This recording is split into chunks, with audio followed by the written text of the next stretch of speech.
میرے بہنوئی کا عقیدہ ہے کہ نبی سے مدد مانگنا شرک نہیں ہے اور دعوت اور غوث سے بھی مدد مانگ سکتے ہیں، تو کیا میری بہن کا نکاح ٹوٹ جائے گا؟ ابے بھائی، اگر بہنوئی کا یہ عقیدہ ہے کہ نبی سے مدد مانگ سکتے ہیں، اللہ تعالیٰ نے آپ کو مکمل اختیارات دے دیے ہیں، جب چاہیں جہاں سے چاہیں نبی مدد کر سکتے ہیں، تو یہ تو 100% کفر ہے میرے بھائی. اس پہ کیا تعویل ہو سکتی ہے؟ کچھ بھی نہیں ہو سکتی نا. اصل تو شرک ہے ہی کہ اللہ کے سوا ما فوق الاسباب کسی سے مدد مانگی جائے، اسی کو تو شرک کہتے ہیں. یہ بھی اگر کفر نہیں ہے تو پھر بچا کیا ہے اسلام میں؟ کلمہ ہی جب بگاڑ دیا آپ نے. لا الہ الا اللہ کا مطلب کیا ہے؟ اللہ کے سوا کوئی عبادت کے لائق نہیں. اور قرآن کہہ رہا ہے عبادت کیا ہے؟ دعا ہے.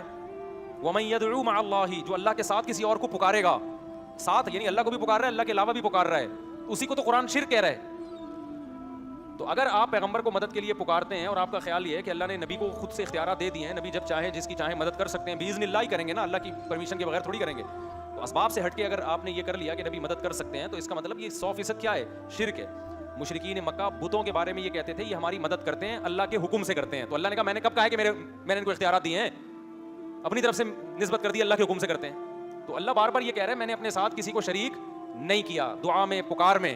سمجھتے ہو کہ نہیں سمجھتے ہو؟ پھر فوراً مشرکین یہ مثال دیتے ہیں کہ پولیس کو بھی تو مدد کے لیے پکارتے ہو. جب پولیس سے مدد لینا شرک نہیں ہے تو نبی سے مدد مانگنا کہاں سے شرک ہو گیا؟ ابے پولیس کی مدد میں اور نبی سے جو مدد مانگی جاتی ہے ان میں زمین اور آسمان کا فرق ہے. ایک مدد ہوتی ہے اسباب کے تحت. مجھے اگر پیاس لگ رہی ہے، میں آپ سے پانی مانگتا ہوں، تو آپ جائیں گے ٹانگے چل کے جائیں گے اور نلکا کھولیں گے. یہ لاجک ہے اس مدد کی. کوئی پولیس آئے گی موبائل کے ذریعے ڈاکو کو پکڑے گی، یہ لاجیکلی کام ہو رہا ہے. ایک ہے ایسا کام جو اسباب نہ ہو جس کے، وہ اللہ ہی کر سکتا ہے. ڈاکٹروں نے جواب دے دیا کہ ان کی اولاد نہیں ہو سکتی، جرز بھی نہیں ہے اولاد کے، عورت بانجھ ہے، ڈاکٹروں نے کہا ناممکن ہے. ایسے موقع پہ اللہ اولاد دے سکتا ہے. تو ایسے موقع پہ مدد کس سے مانگی جائے گی؟ اللہ سے. ڈاکٹر کہتے ہیں کہ باپ کے بغیر بچہ پیدا نہیں ہو سکتا.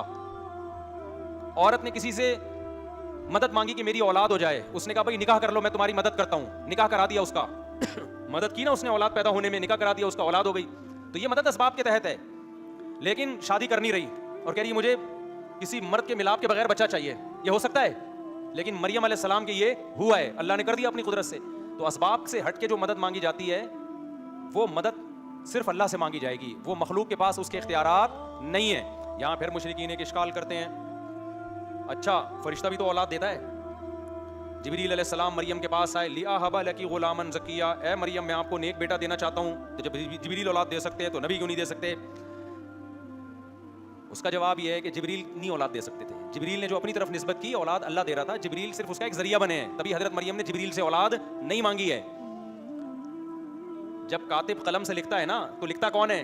کاتب گھماتا ہے، جہاں کو قلم کو گھمائے گا گھوم جائے گا. آپ کو پتا ہے یہ قلم کاتب کے کنٹرول میں ہے. یہی وجہ ہے کہ خط قلم سے نہیں لکھوایا جاتا. رائٹر کو بولا جاتا ہے آپ لکھ کے دو. قلم کو آپ بولو گے پڑا رہے گا قیامت تک، وہ ہلے گا ہی نہیں اپنی جگہ سے.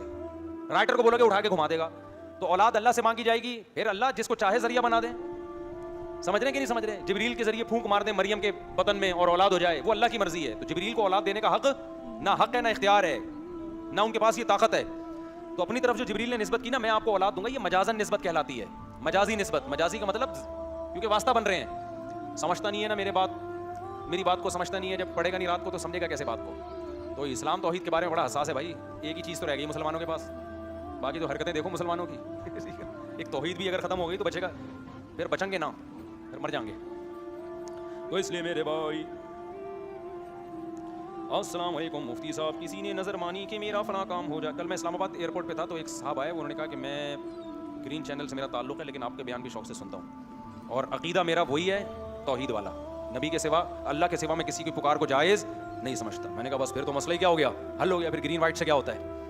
پھر گرین وائٹ سے کوئی فرق بولو نہیں پڑتا. جو مرضی پہنو یار، نہیں بھی پہنو تو بھی ٹھیک ہے.